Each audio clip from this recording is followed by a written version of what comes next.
Okay, 26 points on the Nifty. So there is a bit of a pickup which has happened as things stand at this point in time. But I mean, it's off the highs by a huge, huge margin. So I mean, for now, it's a status quo. 11,454 is where the Nifty is at. Let's shift focus to the commodities space now. Manisha Gupta comes into our studios as always to talk about that. But before I toss it to her, Manisha, congratulations. Thank you. I think the India Bullion Association has already is basically confirmed what we already knew, right? Manisha is the best commodities anchor we have, commodities presenter we have. It's a proud moment for us here at CNBC-TV18. Manisha, congratulations. Thank you so much for that, Prashant. And lunch on you, right? Oh, yeah. Yeah, we will be discussing the maybe some gold. Well, there you go. Diamonds and gold is better than lunch any day. We'll settle with lunch, man. No pressure. We can definitely talk about what we will go with. But yes, what really is buzzing in this space, as Ekta was saying, was as the Indian rupee, when we have seen constant gains come in for that. The initial losses that we saw for the rupee have completely gone off. It actually has been a 3% gain for the Indian rupee in the month of March itself. And we are trading at August 28 highs right now. So while, of course, it has been about the India trade deficit numbers at around 9.6 billion, which is nearly, which is narrowed much from 14.73 as a number that we were working in with the previous month. It also has to do with the strength in equity markets, the FII inflows, the Asian currencies, which have continued to trade much on the higher side, and the weakness of US dollar index. That one declined by nearly a percentage point in the previous week, and that has been supportive for the Indian rupee as well. And you are listening to banks in the day on the channel itself who have been saying that 68.70, once that takes done, we are looking at perhaps 68.20 kind of levels as well coming in for the Indian rupee. So good strength continuing for the currency, and that really seems to be impacting many of the commodities as well. At least the weakness in US dollar is. So we have seen strength in many of the metals prices.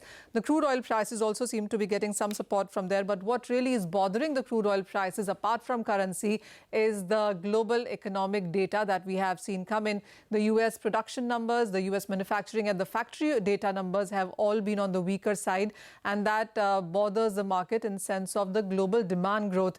Remember, we have been looking at weak China data, Europe, and now the US data as well coming in on the weaker side really seems to be pulling the crude oil prices on the weaker side. Jonathan Barat joins us with his sense on where the prices could be headed. Jonathan, hi, welcome. How are you looking at the crude oil prices from here? Because when we started this year, there was an expectation that we might see demand growth at 1 to 1.5 million barrels per day. Now, there are reports that we could see that number decline below 1 million as well. How much of a bigger concern does that sound to you?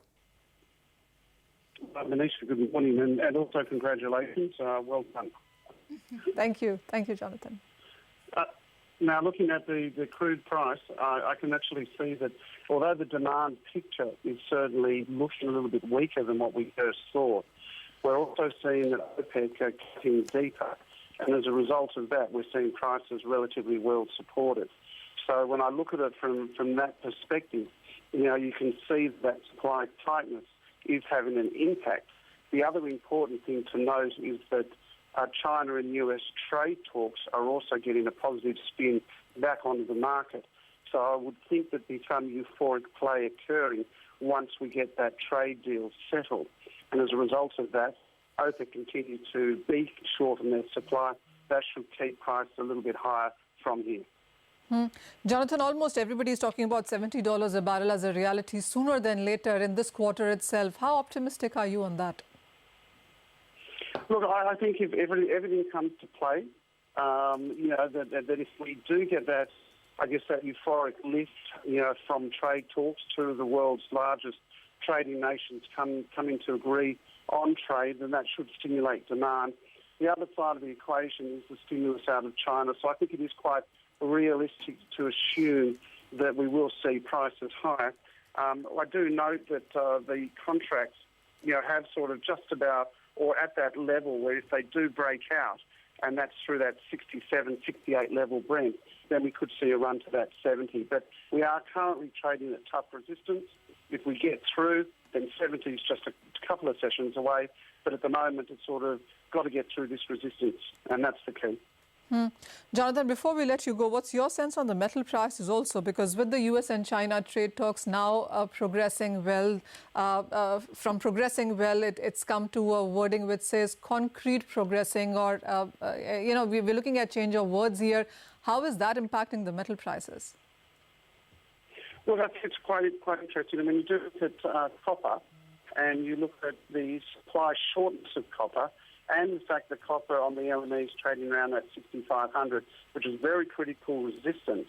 You can see the market is quite optimistic that a deal will be done. So I get a sense that if we trade above 6,500, then we could see a bit more of a rally in the base metal complex. I think the base metal complex, particularly copper, looks quite good, and I wouldn't be surprised to see positive news out of the trade, and then copper trades higher.